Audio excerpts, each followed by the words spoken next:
प्यारे विद्यार्थियों और प्रतियोगी परीक्षाओं की तैयारी करने वाले साथियों, नमस्कार।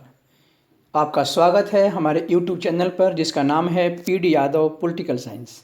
साथियों, आज मैं लेकर आया हूँ लेजिस्लेचर यानी विधायिका, जिसके अंतर्गत हम राष्ट्रीय विधायिका संसद के बारे में बात करेंगे और संसद के अंतर्गत लोकसभा, राज्यसभा और राष्ट्रपति पर चर्चा करेंगे। इसके अतिरिक्त संसदीय समितियों के बारे में और राज्यों की विधायिका यानी विधानसभा और विधान परिषद के बारे में 85 वेरी इंपॉर्टेंट MCQ के बारे में बात करेंगे। तो आइए शुरू करते हैं। आज का पहला क्वेश्चन है, सरकार के 3 अंग कौन कौन से हैं? सरकार के 3 अंगों के नाम पूछे गए हैं। ऑप्शन ए है विधायिका, कार्यपालिका, न्यायपालिका। ऑप्शन बी है लोकसभा, राज्यसभा, विधानसभा। ऑप्शन सी है लोकसभा, राज्यसभा, राष्ट्रपति। ऑप्शन डी है उपरोक्त सभी। तो साथियों, इस प्रश्न का सही जवाब होगा ऑप्शन ए। विधायिका, कार्यपालिका और न्यायपालिका सरकार के 3 अंग होते हैं। Option A is right. Question number 2 देखें। सरकार का वह अंग जो कानून बनाती है उसे डैश कहते हैं। तो सही आंसर होगा ऑप्शन ए विधायिका। सरकार का वह अंग जो कानून बनाती है उसे विधायिका कहते हैं। Option A is right. Question number 3 देखें। भारत की राष्ट्रीय विधायिका को किस नाम से जानते हैं? राष्ट्रीय विधायिका को संघीय विधायिका या केंद्रीय विधायिका भी कहते हैं। तो राष्ट्रीय विधायिका को संसद के नाम से जानते हैं। Option D is right. Question number 4 देखें।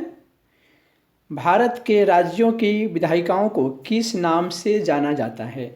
तो भारत के राज्यों की विधायिकाओं को विधानमंडल के नाम से जाना जाता है। Option A is right. Question number 5। भारतीय संसद के कितने अंग हैं? भारतीय संसद के 3 अंग होते हैं। Option C is right. Question number 6। भारतीय संसद के 3 अंग हैं। तीनों अंग के नाम पूछे गए हैं। तो सही जवाब होगा ऑप्शन डी, लोकसभा, राज्यसभा और राष्ट्रपति भारतीय संसद के 3 अंग हैं। Option D is right. Question number 7। किसे संसद का तीसरा और अभिन्न अंग कहा जाता है? तो राष्ट्रपति को संसद का तीसरा और अभिन्न अंग कहा जाता है। Option C is right. Question number 8। Lok Sabha को अन्य किन नामों से जाना जाता है? ऑप्शन ए है निम्न सदन यानी कि लोअर हाउस। ऑप्शन बी है प्रथम सदन यानी कि फर्स्ट चैम्बर। और ऑप्शन सी है लोकप्रिय सदन।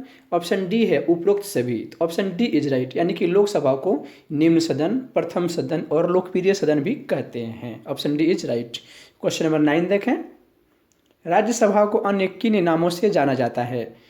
ऑप्शन ए है उच्च सदन यानी कि अपर हाउस।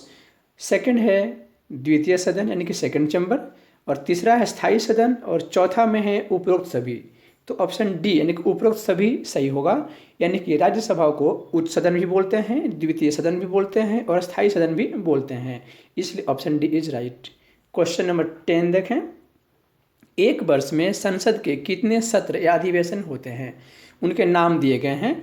तो ऑप्शन ए है बजट सत्र। ऑप्शन बी है मानसून सत्र। ऑप्शन सी है शीतकालीन सत्र।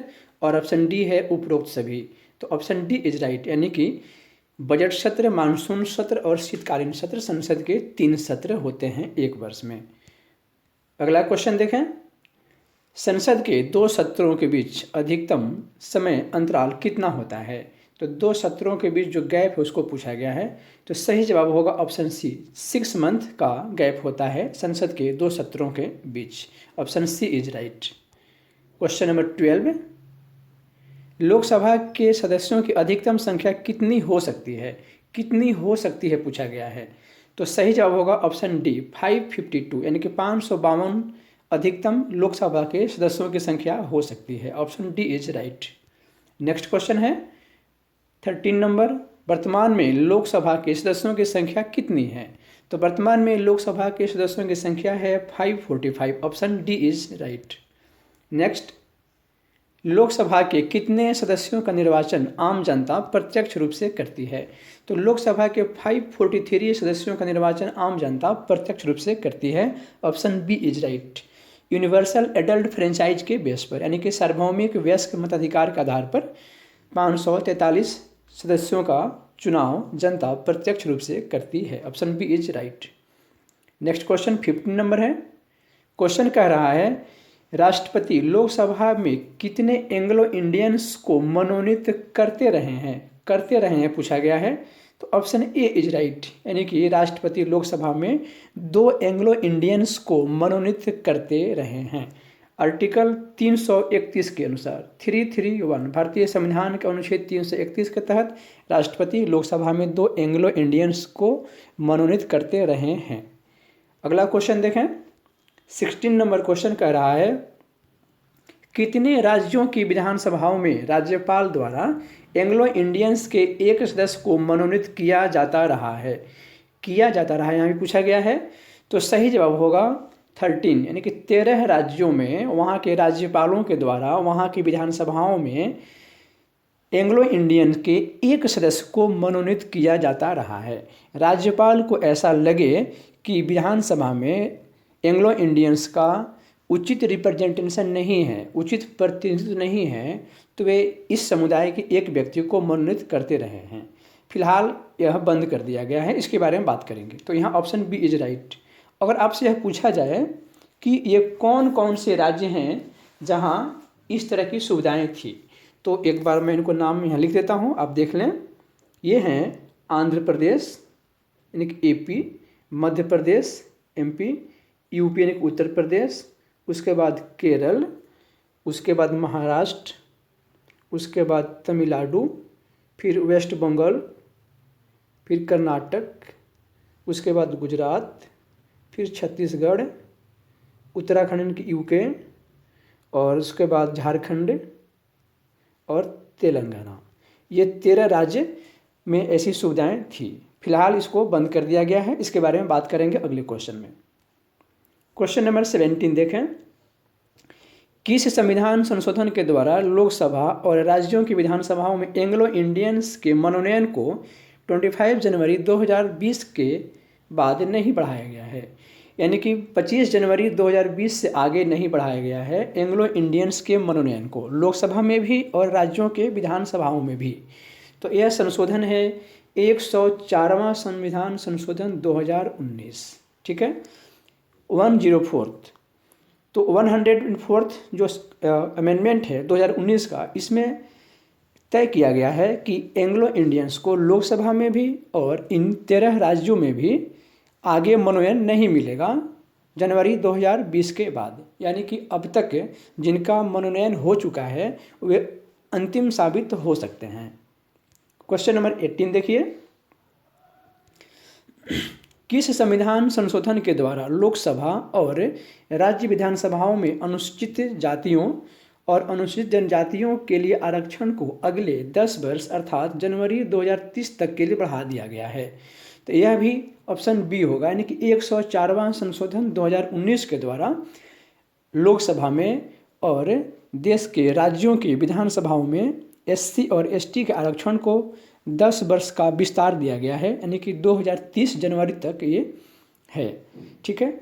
और इसी 104 संशोधन के द्वारा एंग्लो इंडियंस को आगे नहीं बढ़ाया गया है, कि एंग्लो इंडियंस के मनोनयन को लोकसभा में और राज्यों की विधानसभा में आगे नहीं बढ़ाया गया है। आपको जानकारी होनी चाहिए कि समय समय पर सरकार यानी कि केंद्र की सरकार संविधान में संशोधन करके लोकसभा में और राज्यों की विधानसभाओं में भी एंग्लो इंडियंस और एससी एसटी के आरक्षण को आगे बढ़ाती रही है 10-10 साल के गैप पर। लेकिन इस बार 2019 में जो 104वां संशोधन हुआ है उसमें सिर्फ एससी एसटी के आरक्षण को आगे बढ़ाया गया है और एंग्लो इंडियंस को आगे नहीं बढ़ाया गया है। ओके, यानी कि एंग्लो इंडियंस के मनोनयन को रोक दिया गया है। अगला क्वेश्चन देखिए, 19 नंबर क्वेश्चन है, लोकसभा में अनुसूचित जातियों और अनुसूचित जनजातियों के लिए कितनी सीटें आरक्षित है? तो वर्तमान में ऑप्शन ए सही होगा, यानी कि एससी के लिए 84 और एसटी के लिए 47 सीटें आरक्षित हैं। दोनों को मिलाकर 131 सीटें आरक्षित हैं। पेपर में ऐसा क्वेश्चन भी आ सकता है कि इसके पहले कितनी थी, यानी कि 79 से बढ़ाकर 84 कर दिया गया है एससी के लिए और एसटी के लिए 41 से बढ़ाकर 47 कर दिया गया है। तो यहाँ क्वेश्चन नंबर 19 का सही आंसर ऑप्शन ए हो जाएगा। 84 और 47 दोनों का ऐड करेंगे तो 131 हो जाएगा। अगला क्वेश्चन देखें, क्वेश्चन नंबर 20। क्वेश्चन है, वर्तमान में लोकसभा सदस्यों की संख्या डैश के जनगणना पर आधारित है। यानी कि वर्तमान में जो लोकसभा की सदस्य संख्या 545 है, यह किस वर्ष के जनगणना पर आधारित है? तो 1971 के जनगणना पर आधारित है। ओके। क्वेश्चन नंबर 21 देखें, अगली बार लोकसभा के सदस्यों की संख्या का निर्धारण वर्ष डैश में होगा। तो सही आंसर होगा ऑप्शन ए 2026। यानी कि अगली बार लोकसभा के सदस्यों का निर्धारण होगा 2026 में। वर्तमान में 545 लोकसभा के सदस्य हैं जो 1971 के जनगणना के आधार पर हैं और इनको 2001 में 84वें संशोधन द्वारा 2001 में इनको आगे बढ़ाकर 2026 कर दिया गया है। यानी कि वर्तमान में जो लोकसभा की सीटें हैं और राज्यों की विधानसभाओं की जो सीट हैं उतनी ही रहेंगे 2026 तक। ठीक है, इनका निर्धारण 2026 में होगा फिर से। ओके। क्वेश्चन नंबर 22 देखें, लोकसभा के सदस्यों का निर्वाचन कितने समय के लिए होता है या कितने वर्ष के लिए होता है? सही जवाब है ऑप्शन ए 5 ईयर्स। आप यहाँ देख लें, लोकसभा संसद का लोअर हाउस है, तो संसद का लोअर हाउस हो या राज्य विधानमंडल का लोअर हाउस है, लोअर हाउस के लिए 5 ईयर्स उनका कार्यकाल होता है और अपर हाउस जो होते हैं, संसद का अपर हाउस राज्यसभा हो या विधानमंडल का अपर हाउस विधान परिषद हो, तो अपर हाउस के सदस्यों का कार्यकाल 6 वर्ष होता है। चूँकि लोकसभा लोअर हाउस है तो इसका 5 वर्ष। Option A is right. Question number 23 देखें, लोकसभा में राज्यों को किस आधार पर सीटें आवंटित होती हैं? तो लोकसभा में राज्यों को जनसंख्या के आधार पर सीटें आवंटित होती हैं। Option B is right. Next question 24 number है, लोकसभा का चुनाव लड़ने के लिए उम्मीदवारों की न्यूनतम आयु कितनी होनी चाहिए? Option B 25 years. एक बार फिर देख लें, लोकसभा संसद का लोअर हाउस है, तो लोअर हाउस के लिए चुनाव लड़ने के लिए 25 ईयर्स मिनिमम एज होना चाहिए और अपर हाउस जो राज्यसभा होता है उसके लिए 30 ईयर्स यानी कि 30 वर्ष। तो यह लोअर हाउस संसद का हो या राज्य विधानमंडल का, लोअर हाउस के लिए 25 ईयर्स और अपर हाउस के लिए 30 ईयर्स। तो यहाँ लोकसभा पूछा गया है तो 25 years. Option B is correct. Question number 25 देखें, लोकसभा के लिए प्रथम आम चुनाव कब हुआ था? तो लोकसभा के लिए प्रथम आम चुनाव हुआ था 1952 में। Option B is correct. Actually यह चुनाव 1951 से लेकर 1952 तक हुआ है। 1951 के अक्टूबर से लेकर 1952 के फरवरी तक चला है और रिजल्ट फरवरी के बाद ही आए होंगे, इसलिए इसे 1952 का आम चुनाव कहते हैं। Option B is right. Question number 26 देखिए, किस संविधान संशोधन के द्वारा लोकसभा के कार्यकाल को 5 साल से बढ़ाकर 6 वर्ष कर दिया गया था? तो बच्चों सही जवाब होगा ऑप्शन ए 42nd अमेंडमेंट 1976 के द्वारा लोकसभा के कार्यकाल को 5 साल से बढ़ाकर 6 साल कर दिया गया था। इस समय देश में इमरजेंसी थी और इंदिरा गांधी देश की पीएम हुआ करती थी।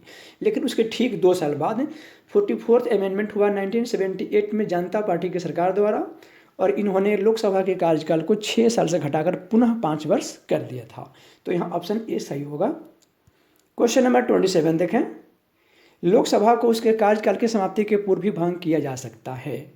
ऑप्शन ए है लोकसभा अध्यक्ष द्वारा, ऑप्शन बी है राष्ट्रपति द्वारा सर्वोच्च न्यायालय के मुख्य न्यायाधीश की सलाह पर, और ऑप्शन सी है राष्ट्रपति द्वारा लोकसभा की अध्यक्ष सलाह पर, और ऑप्शन डी है राष्ट्रपति द्वारा मंत्री परिषद की सलाह पर। Option D is correct. यहाँ मंत्री परिषद को आप ध्यान में रखेंगे। मंत्री परिषद की सलाह पर राष्ट्रपति लोकसभा को 5 साल कार्यकाल पूरा होने से पहले ही भंग कर सकते हैं। लेकिन कहीं कहीं यहाँ मंत्री परिषद की जगह प्रधानमंत्री लिखा मिल सकता है, तो आप जान लें कि मंत्री परिषद के सर्वोसर्वा प्रधानमंत्री होते हैं, तो प्रधानमंत्री की सलाह पर लिखा होगा वह भी करेक्ट होगा। तो option D is correct. Question number 28 देखें, यह क्वेश्चन एजर्सन रीजन वाला है, यानी कि अभिकथन और कारण वाला। तो अभिकथन पढ़ते हैं। अभिकथन है, निचले सदन के सदस्यों का चुनाव सार्वभौमिक वयस्क मताधिकार के आधार पर आम जनता करती है।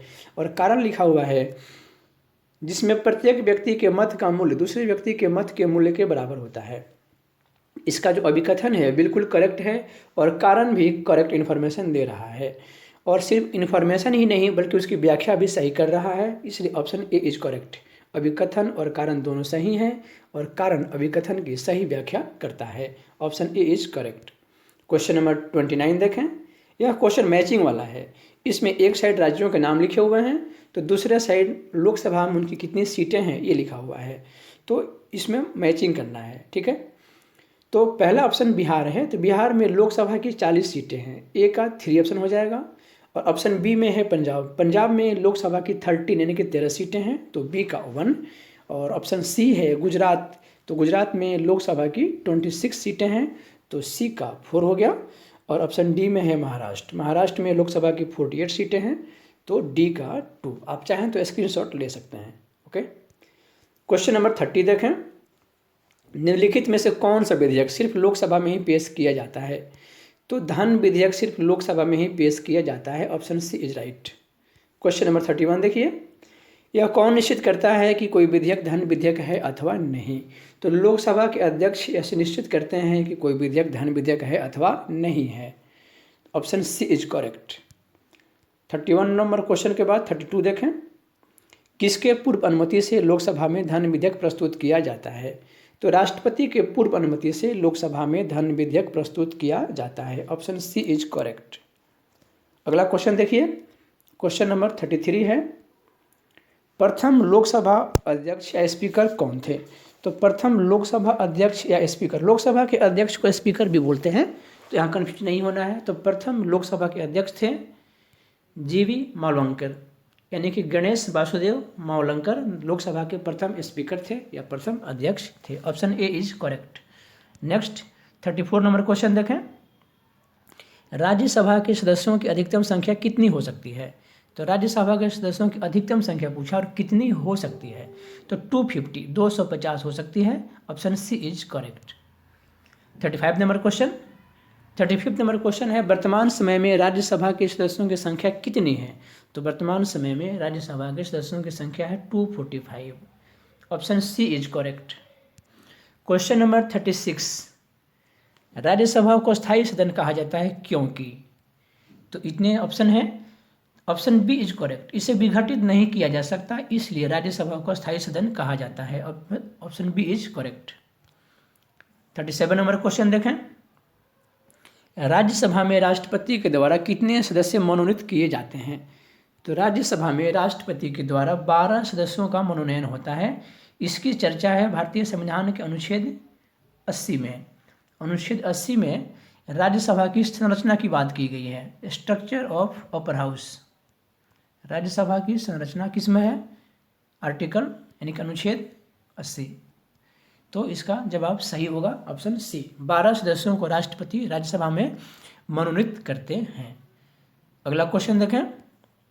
38 नंबर है। भारतीय प्रांतों और केंद्र शासित प्रदेशों से राज्यसभा के लिए कितने प्रतिनिधि निर्वाचित होते हैं?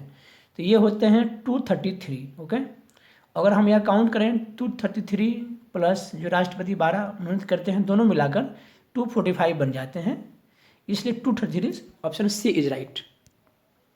अगला क्वेश्चन है 39 नंबर क्वेश्चन। राज्यसभा में विभिन्न राज्यों और केंद्र शासित प्रदेशों के लिए प्रतिनिधित्व या सीटों के आवंटन की व्यवस्था किस अनुसूची में है? तो चौथी अनुसूची राज्यसभा से है, राज्यसभा से संबंधित है, यानी कि राज्यसभा में राज्यों का प्रतिनिधित्व है। चौथी अनुसूची कहता है कि राज्यसभा में किस राज्य या किस केंद्र शासित प्रदेश से कितने मेंबर्स आएंगे, इसकी व्यवस्था करता है चौथी अनुसूची। Option C is right.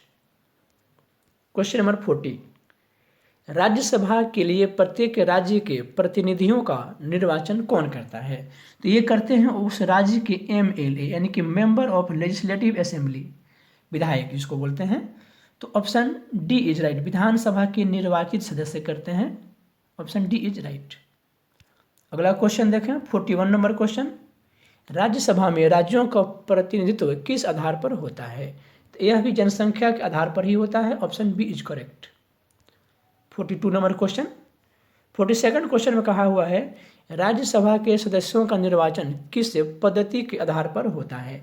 तो राज्यसभा के सदस्यों का निर्वाचन होता है ऑप्शन डी अनुपातिक प्रतिनिधित्व के आधार पर एकल संक्रमणीय मत प्रणाली द्वारा, और इसी पद्धति के आधार पर राष्ट्रपति और उपराष्ट्रपति का निर्वाचन भी होता है।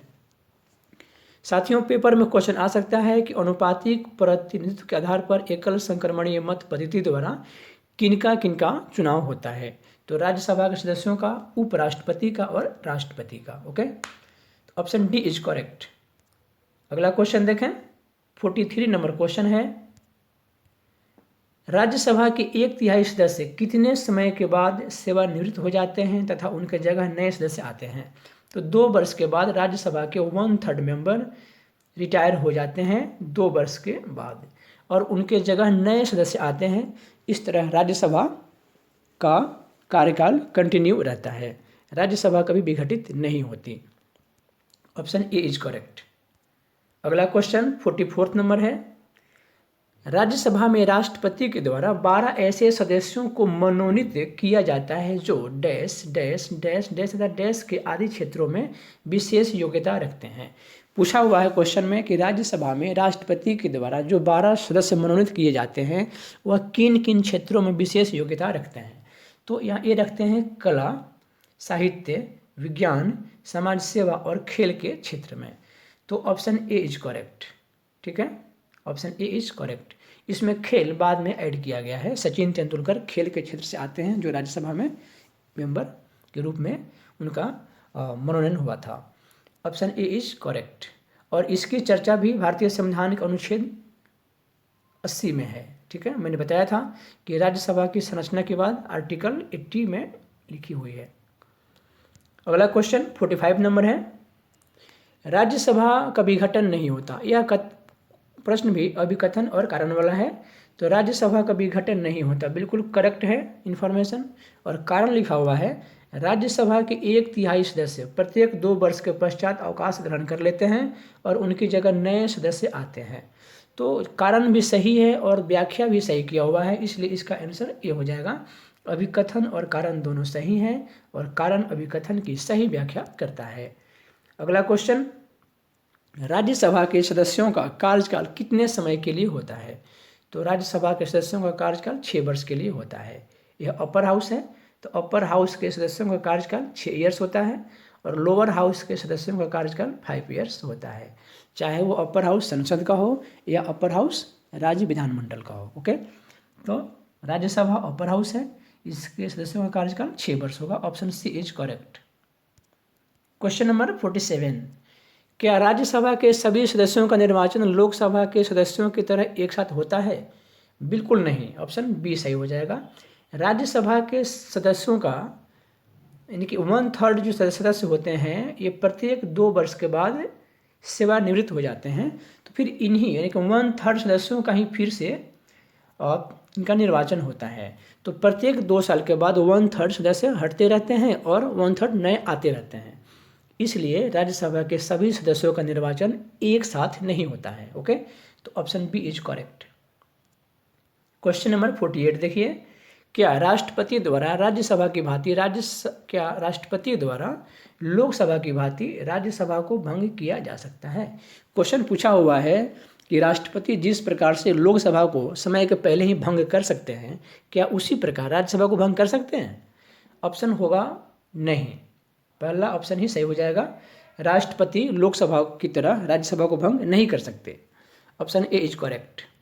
49 देखें क्वेश्चन नंबर। क्वेश्चन कह रहा है, लोकसभा से पारित किसी धन विधेयक को राज्यसभा अधिक से अधिक कितने दिनों तक रोक कर रख सकती है। तो राज्यसभा किसी धन विधेयक को 14 दिन तक रोक कर रख सकती है। 14 दिनों के अंदर राज्यसभा धन विधेयक को अपने यहाँ से पास करके लोकसभा को वापस कर सकती है। 14 दिनों के अंदर, अगर 14 दिनों के अंदर नहीं करेगी तो उस विधेयक को राज्यसभा से भी पारित मान लिया जाता है, ठीक उसी हाल में जिस हाल में लोकसभा ने उसे पास किया था। ओके, तो ऑप्शन बी इज करेक्ट। और अगला क्वेश्चन 50 नंबर क्वेश्चन है। क्वेश्चन है कि राज्यसभा का सभापति कौन होता है। राज्यसभा का चेयरमैन पूछा गया है। सभापति होते हैं राज्यसभा के उपराष्ट्रपति। उपराष्ट्रपति को राज्यसभा का सभापति कहा जाता है। ठीक है, ऑप्शन डी इज करेक्ट। और उपराष्ट्रपति को उपराष्ट्रपति के पद के बदले सैलरी भी नहीं मिलती, इनको राज्यसभा के सभापति के रूप में ही सैलरी मिलती है, यह भी आप जान लें। Option D is correct. 51 number question है, राज्यसभा के सभापति का चुनाव कौन करता है? यहाँ पूछा है राज्यसभा के सभापति, इसका मतलब उपराष्ट्रपति। तो उपराष्ट्रपति का चुनाव कौन करता है, ये पूछा गया आपसे। ओके, तो उपराष्ट्रपति का चुनाव करते हैं संसद के दोनों सदनों के सभी सदस्य। विद्यार्थी यहाँ कन्फ्यूज ना हो, आप राष्ट्रपति के चुनाव के बारे में पढ़ते हैं तो राष्ट्रपति के चुनाव के बारे में लोकसभा और राज्यसभा के सभी निर्वाचित सदस्य और राज्य विधानसभाओं के भी निर्वाचित सदस्य उसमें मत देते हैं। लेकिन यहाँ उपराष्ट्रपति की बात कही गई है, तो उपराष्ट्रपति में लोकसभा और राज्यसभा के सभी सदस्य, चाहे वो निर्वाचित हों या मनोनीत हों, सभी भाग लेते हैं उपराष्ट्रपति के चुनाव में। ओके, तो option C is correct. Question number 52 देखिए, राज्यसभा के ऐसे अधिकार जो लोकसभा को प्राप्त नहीं है। तो ऑप्शन ए है राज्य सूची के किसी विषय को राष्ट्रीय महत्व का घोषित करने का अधिकार, बिल्कुल करेक्ट है। राज्यसभा को ऐसे अधिकार दिए गए हैं भारतीय संविधान के अनुच्छेद 249 में। ओके, 249 में। अगला है बी ऑप्शन, अखिल भारतीय सेवा गठित करने का अधिकार, यह भी करेक्ट है और यह अधिकार दिया गया है आर्टिकल यानी कि अनुच्छेद 312 में। तो ऑप्शन सी है ए और बी दोनों, तो ऑप्शन सी इज करेक्ट, यानी कि राज्यसभा को ये 2 अधिकार दिए गए हैं, ऐसे अधिकार लोकसभा को नहीं है। तो ऑप्शन सी में लिखा हुआ है ए और बी दोनों, तो ऑप्शन सी इज करेक्ट। अगला क्वेश्चन देखें, 53 नंबर क्वेश्चन है, संसद के दोनों सदनों की संयुक्त बैठक या अधिवेशन या सत्र तब होती है जब, क्वेश्चन कह रहा है कि संसद के दोनों सदनों की संयुक्त बैठक कब होती है। तो पहला ऑप्शन है धन विधेयक के संबंध में दोनों सदनों में मतभेद हो, यह सही नहीं होगा। राष्ट्रपति के चुनाव के संबंध में यह भी सही नहीं है। और सी में है साधारण विधेयक को पारित करने के संबंध में जब दोनों सदनों में मतभेद हो, यह सही है, ऑप्शन सी इज करेक्ट। यानी कि साधारण विधेयक को पास करने के संबंध में दोनों सदनों के बीच मतभेद हो तो उस समय दोनों सदनों की संयुक्त बैठक बुलाई जाती है और इसे राष्ट्रपति बुलाते हैं। संविधान के अनुच्छेद 108 आर्टिकल 108 में यह प्रावधान है कि राष्ट्रपति संसद के दोनों सदनों की संयुक्त बैठक बुलाएंगे, अनुच्छेद 108। और इस प्रश्न का सही जवाब option C. Okay, question number 54 देखें, संसद के दोनों सदनों की संयुक्त बैठक की अध्यक्षता कौन करता है। तो संसद के दोनों सदनों की संयुक्त बैठक की अध्यक्षता करते हैं लोकसभा के अध्यक्ष यानी कि स्पीकर, और वे करते हैं आर्टिकल 118 यानी कि 118 फोर्थ के अनुसार। इसको 118 डी भी कह सकते हैं। Option D is correct. Lok Sabha अध्यक्ष संसद के दोनों सदनों की संयुक्त बैठक की अध्यक्षता करते हैं। क्वेश्चन नंबर 55 देखिए, 55 नंबर क्वेश्चन कह रहा है कि संसद के दोनों सदनों की संयुक्त बैठक को यानी अधिवेशन को कौन संबोधित करता है। तो ये करते हैं राष्ट्रपति, ऑप्शन बी इज करेक्ट। संसद के दोनों सदनों या संसद के किसी एक सदन में राष्ट्रपति जाकर भाषण दे सकते हैं, उनको ऐसा अधिकार मिला है अनुच्छेद 86 के अनुसार। आर्टिकल 86 में प्रावधान है कि राष्ट्रपति संसद के किसी एक सदन या संसद के दोनों सदनों को इकट्ठा करके उनको एड्रेस कर सकते हैं। तो ऑप्शन बी इज करेक्ट। अगला क्वेश्चन देखिए, क्वेश्चन नंबर 56। क्वेश्चन है साधारण विधेयक या गैर वित्तीय विधेयक को राज्यसभा कितने दिनों तक रोक सकती है। यह 6 माह तक रोक सकती है, ऑप्शन डी इज करेक्ट। अगला क्वेश्चन 57 नंबर क्वेश्चन है असत्य की पहचान करने को कहा गया है। एक साइड राज्यों के नाम दिए गए हैं इधर और इस तरफ दिए गए हैं राज्यसभा में उनकी कितनी सीटें हैं। इसे चेक करना है कि इसमें इनकरेक्ट कौन है, गलत कौन है। तो ऑप्शन ए है राजस्थान, 10 सीट लिखे हुए हैं, यह करेक्ट है और यह हमारा उत्तर नहीं बनेगा। ऑप्शन बी में है मध्य प्रदेश, यहाँ 11 सीट है राज्यसभा की, यह भी करेक्ट है, यानी कि यह उत्तर नहीं बनेगा। कर्नाटक में 12 सीटें हैं, यह भी करेक्ट है। और ऑप्शन डी है झारखंड 13, यह इन्फॉर्मेशन इनकरेक्ट है और हमें इनकरेक्ट की ही पहचान करनी है, तो हमारा उत्तर ऑप्शन डी बन जाएगा झारखंड। और वास्तव में देखा जाए तो झारखंड में राज्यसभा की 6 सीटें हैं। ओके, 13 नहीं बल्कि 6 सीटें हैं, तो हमारा उत्तर हो जाएगा ऑप्शन डी। अगला क्वेश्चन देखें, 58 नंबर क्वेश्चन है राज्यसभा की सदस्यता के लिए प्रत्याशी की न्यूनतम आयु होनी चाहिए। साथियों, राज्यसभा संसद का अपर हाउस है और अपर हाउस के लिए 30 साल एज होनी चाहिए मिनिमम। तो option B is correct. Okay, Rajya Sabha क्या है? संसद का अपर हाउस है और अपर हाउस के लिए 30 वर्ष एज चाहिए। चाहे संसद का अपर हाउस हो या राज्य विधानमंडल का अपर हाउस हो, 30 साल एज होना चाहिए। Option B is correct. Question number 59 देखें।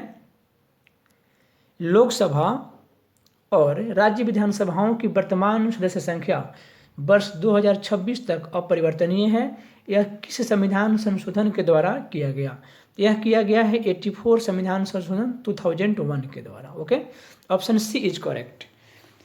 84वां संविधान संशोधन 2001 में ऐसा प्रावधान किया गया कि लोकसभा और विधानसभाओं में जो वर्तमान संख्या है वह 2026 तक स्थिर रहेगी।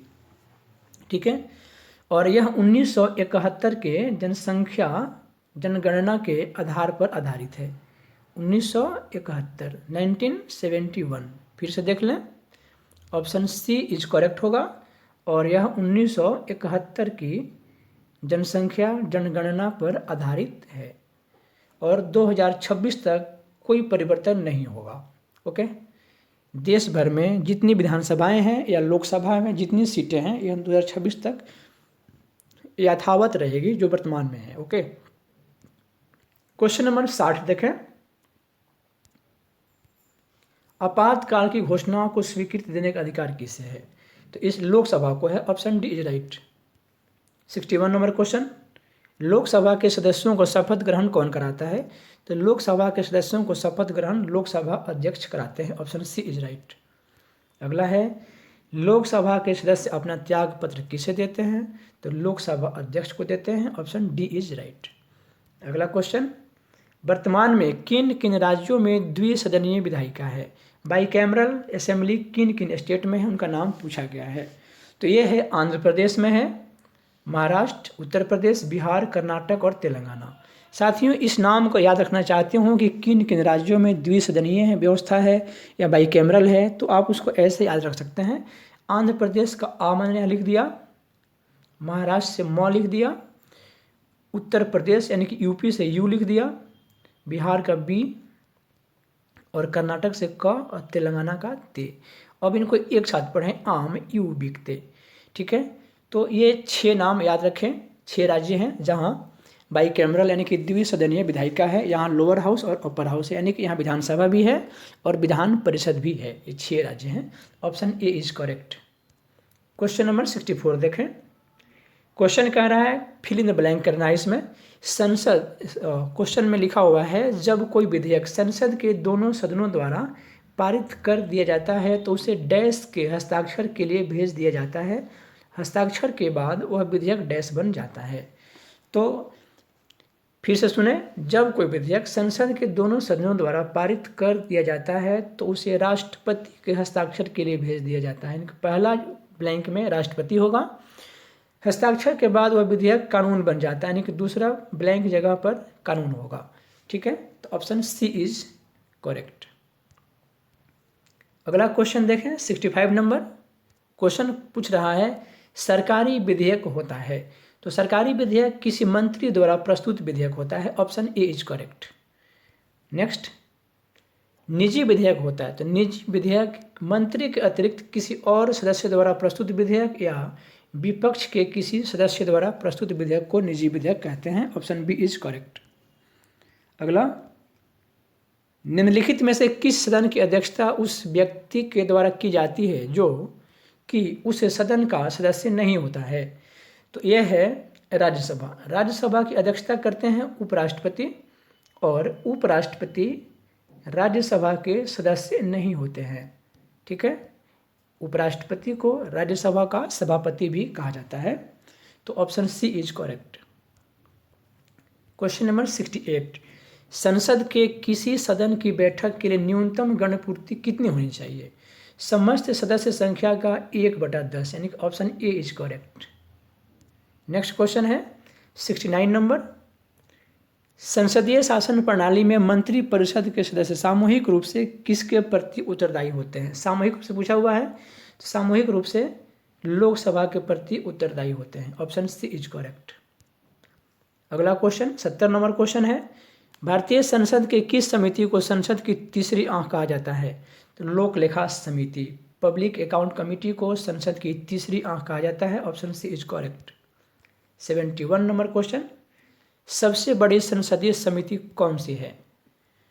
सबसे बड़ी संसदीय समिति का नाम है प्राक्कलन समिति यानी कि एस्टीमेट कमेटी।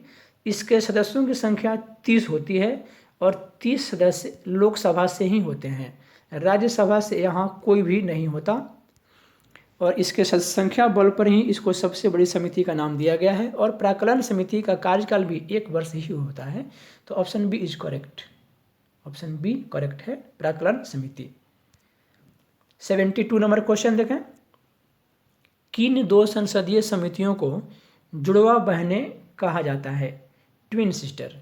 तो लोक लेखा समिति और प्राक्कलन समिति को संसदीय समितियों में जुड़वा बहन कहते हैं। पब्लिक अकाउंट कमेटी और एस्टीमेट कमेटी को ट्विन सिस्टर कहा जाता है। Option A is correct. अगला, संसदीय व्यवस्था में शून्य काल यानी कि 0 आवर किस देश की देन है?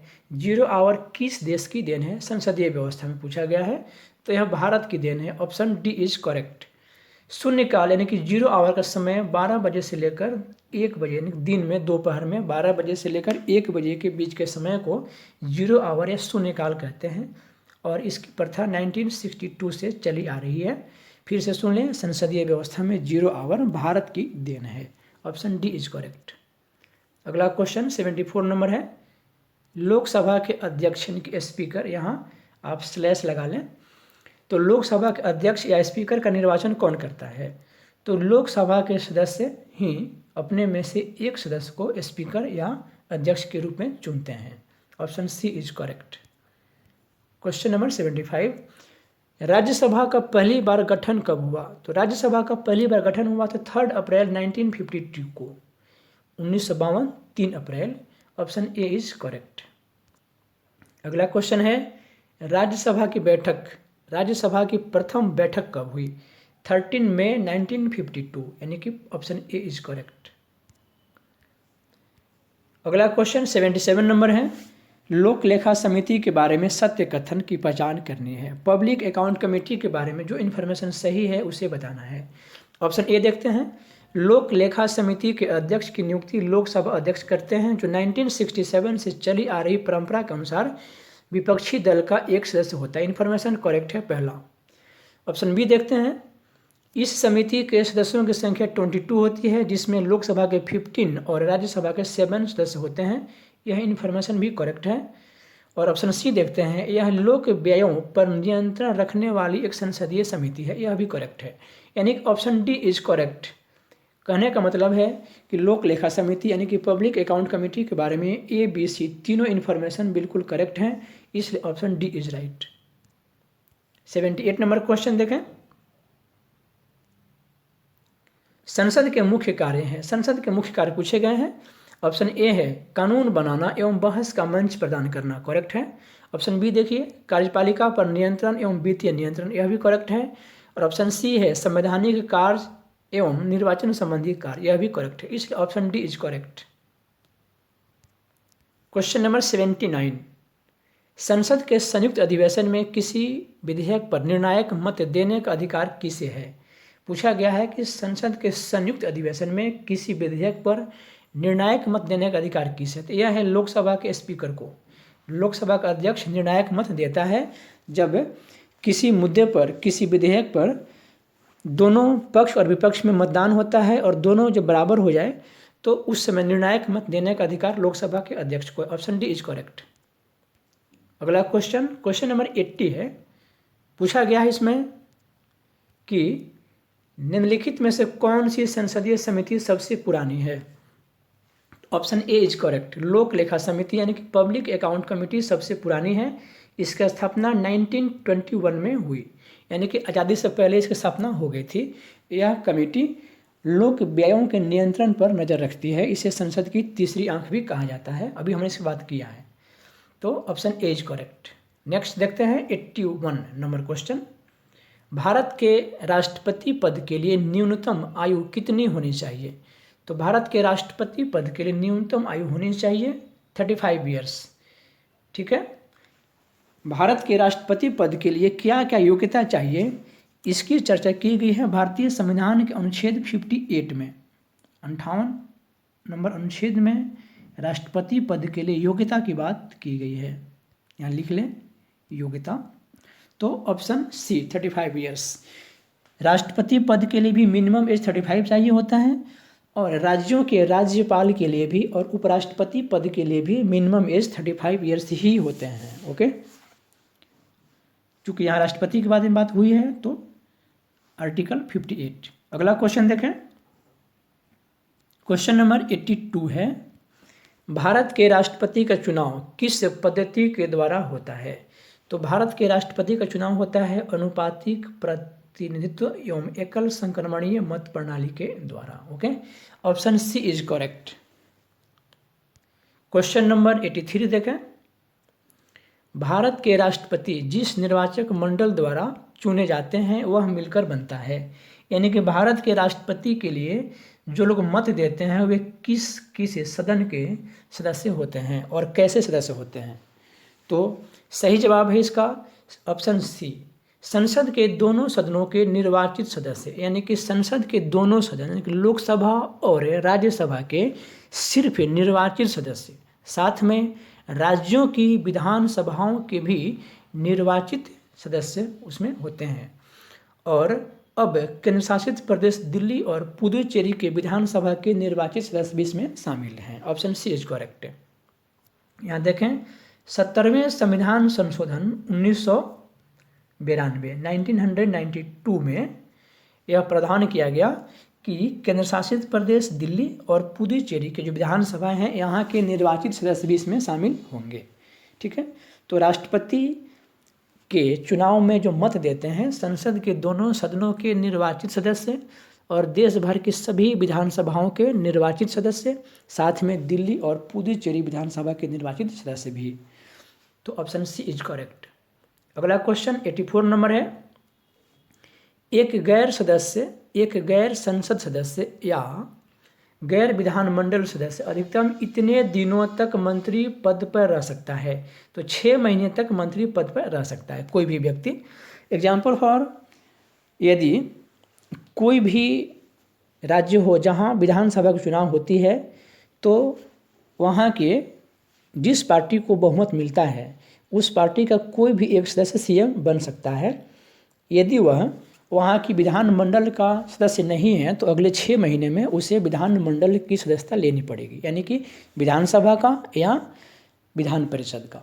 एग्जाम्पल फॉर उत्तर प्रदेश में 2017 में विधानसभा चुनाव हुआ था तो भाजपा को बहुमत मिली और योगी आदित्यनाथ को मुख्यमंत्री बनाया गया। उस समय Yogi Adityanath member of parliament थे, यानी उत्तर प्रदेश विधानमंडल के सदस्य नहीं थे, तो वे गैर विधानमंडल सदस्य हो गए और सीएम बने। तो अगले 6 महीने में उन्हें उत्तर प्रदेश के विधानमंडल की सदस्यता लेनी पड़ी। ठीक इसी प्रकार महाराष्ट्र में देखें, महाराष्ट्र के मुख्यमंत्री भी जब सीएम बने तो वे वहाँ के विधानमंडल के सदस्य नहीं थे, तो अगले 6 महीने में उन्हें भी सदस्यता लेनी पड़ी। ओके, यही स्थिति संसद के लिए भी है। कोई व्यक्ति मंत्री बन सकता है तो उसे 6 महीने के अंदर या तो लोकसभा या राज्यसभा की सदस्यता लेनी पड़ती है। तो option D is correct. Question number 85 देखिए, राज्य की विधायिका अर्थात विधानमंडल के निम्न सदन और उच्च सदन को क्रमशः डैश और डैश के नाम से जाना जाता है। तो राज्य की विधायिका विधानमंडल के निम्न सदन को बोलते हैं विधानसभा और उच्च सदन को बोलते हैं विधान परिषद, जो सभी राज्यों में विधान परिषद नहीं है, 6 राज्यों में ही, जो मैंने अभी बताया था आपको। तो ऑप्शन ए इज करेक्ट। एक बार फिर सुन लें कि किन किन राज्यों में विधान परिषद है। तो ये हैं आंध्र प्रदेश, महाराष्ट्र और यूपी, बिहार, कर्नाटक और तेलंगाना।